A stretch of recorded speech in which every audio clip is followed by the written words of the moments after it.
doing this, if you want to see what I have here, these are the Brussels sprouts, and here are the potatoes. So we're going to do remember, those are our three main things. Then we're going to have a salad. These I'll throw in at the end. Come over here. I'll show you something we're going to do. This is the butter. I'm going to put this in a little Pyrex dish. I'm going to melt that in here, probably a minute. Might take a little longer, but we'll see. I'm going to do the lemon, and we're going to get that ready, although I won't need it till the end. Now, come on over here. I'll show you well, this is the best part. This is the tricky part. Our kids, Matt and Ruthie and Josh and Sam, used to say, oh, are we having that fish? This is not fish. I'm taking this and breaking down the fibers. If you do that on a big breast of chicken, it really tenderizes it. You can use whatever you like. I don't use a pounder because I think that would make too many holes in it. Chicken's pretty tender. So, I hear that butter. Hold on. Yep, let's see. Okay, it's separate. This is called clarified butter. You see how the fat stays at the bottom, and the clarified is, the milky part. See that? It's at the bottom. We want to use just the clear part, so that's just perfect. Now what we're going to do, we're going to take a little bit of flour, a little salt, a little pepper. Now remember, this is my first time of doing these smaller chicken tenders. I think they're going to be okay. Let me just get a paper towel. What we want to do is keep them dry once they're done like that. So I'm going to dry this here. And then at the same time that I do this, I'm going to be cooking the other things. So this is the way to do it so that it'll look like when you serve this, people will think that you have worked. I'm going to take some butter. This happens to be out of the freezer because we don't use butter that often. I've done this recipe a little bit with olive oil, and it's okay, but when you really want that good taste, you've got to use real butter. No margarine on this, please. I turn the fire on, and I'm going to, the trick is in how you finish up these things. In here, this may be a little too high. You don't want to cook butter too highly because since this is not the clarified butter, it could start to smoke and turn brown, and you really don't want it to turn brown. So I'm going to let it melt a little bit. Then I'm going to take the potatoes. The potatoes will take a little bit longer to cook. So let's get those in here.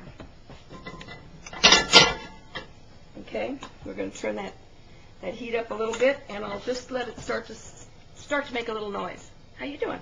Good. I'm getting hungry now. This reminds me of the meals you used to make back in San Bruno. I love that lemon chicken. Is that what we're heading for tonight? Lemon chicken. Lemon chicken on some vegetables. And, But it's not like Chinese lemon chicken, and it doesn't have a fried batter. This has a taste that's fit for a king. It's delicate and delicious, and I'm looking forward to it. You know when I used to do this? And it's easy to fix. Yeah. Even you could fix this, couldn't you? I think I could. You know, let me put a little pepper in here. And a little salt. Go ahead. Okay. Tell me about it. Well, I'm getting my taste buds are getting just the thought of it now has got me so anxious. I can hardly wait till this is done so I can put my teeth into it because I know that flavor. Once you taste this, it just goes up through it just permeates up through your head, and you just explode with excitement because it is delicious. Oh wow! Okay. Well, you make it sound good, honey. Okay, now I like to use, these are non-stick pans, the good ones. I don't like to use the ones that are scratched. If you have them scratched, you need to probably do away with them. So do that. But my favorite pan is my iron skillet. I've had this probably for the 45 years we've been married, and I think it was old when I got it. Well, you know what I had to do? I had to go outside and pick some parsley. If you haven't gotten parsley in your garden, this is the time of year you need to go to the store and buy a little parsley plant and put it in a pot, either in your window or better outside, and they last for 2 years. The parsley plant is a biennial, I think they call it, so it lasts for 2 years. So I've still got a little parsley left, so I just kind of wash it off. We're going to add that at the end as well. So I needed a little more butter in here. I don't think this is hot enough. And another thing you could do, which really helps cut down or helps the cholesterol, is to put olive oil if you need a little more in there. Put a little bit of olive oil. I'm going to put a little bit in here. Okay. Not going to do it to the chicken, though, because that's the special stuff. So I hope this starts cooking here. Now, you know what I'm going to do now with them? I'm starting to, just without the chicken, it's starting to smell really well. It's starting to smell good. Okay, you know what I probably should do? I'm getting hungry. But you know what I'm going to do in honor of, in fact, I probably should let you do this, honey. Well, I'll let you this time, since... Remember what Ron likes? I like a little garlic in there, and I like garlic on everything. Now, as much butter as I use is probably a tablespoon, a big tablespoon, maybe two. It just depends. You just want enough that kind of coats it. You don't want to float things. This is kind of low fat, and you can use about another tablespoon of olive oil to increase the amount of liquid. Now, I have a lot of Brussels sprouts in here because we like them. So this would be really enough for 1, 2, 3, 4 people. The potatoes are probably enough for 3. But we're going to eat all the Brussels sprouts because we really like Brussels sprouts. And you see how butter starts to brown? With potatoes, that's okay. I like it like that. So we're going to let that cook while we medium temperature. And I'm not going to do anything with the chicken until we're closer to time. So far, it's been 20. I saw you were stirring around in there a little bit. Yeah, a little bit. Okay, you see how they're starting to turn a little bit brown? Yeah. I love them when they're like that. I love them any which way. I love them any which way. Well, one thing I might do, since we're going to be cooking the chicken, is I take... you boil that. Yeah, well, let's use that. Okay, one of the things we should do to these Brussels sprouts about now is add just probably a tablespoon of water. And that way they will steam, just to make sure that they're done. Because Brussels sprouts can be eaten raw, but they're kind of like eating raw cabbage. It's not that great. And let's see how the potatoes are looking. Okay, they're coming along good. I think they're going to be fine. So we'll put that back on. I didn't add any water. That's a little too hot for the potatoes? Or? No, I like it hot. That's about right? Okay, now I'm going to turn this one on. We're going to start with the chicken. Okay. And I'm going to turn it to about there. So that it doesn't burn, we're using clarified butter. Okay. So you're just taking it off the top? I'm taking it off the top so we don't get any of the stuff underneath. And I'm going to still leave a good scoop of it there, okay? Now, let's see, what am I going to do here?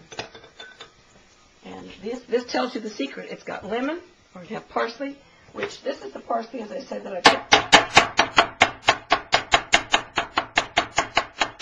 I took the stems off. We'll do that. And the other secret ingredient for this, for the Brussels sprouts, is a little half and half, or heavy whipping cream, whichever you prefer. Let me just shake these. That's what I like to do, shake them. Always turn the handles back out of the way. Okay, let's just put a little bit more, because they've been sitting here a while. I usually don't let them sit that long, but... And they're usually a little bit bigger. They're a lot bigger. So these will probably cook very quickly. These are what they call little tenders or something? Little chicken tenders. So they're not going to take very long to cook, are they? Not very long. Well, normally they only take a couple of minutes anyway. Okay. I want to hear them. So I'm waiting to hear. See, can you hear that? Not quite. I can hear it a little bit. Oh, sizzling just a little bit. Yeah.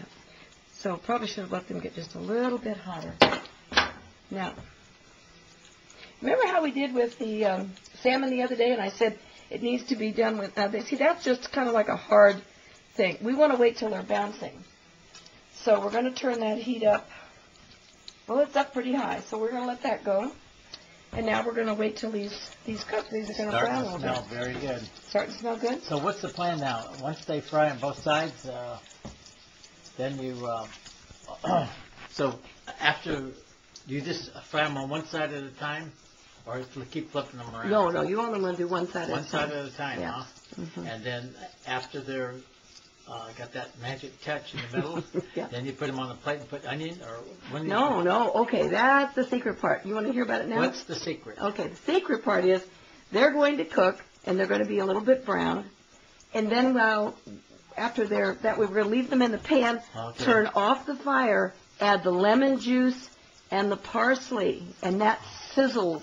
And then we pour it over the chicken.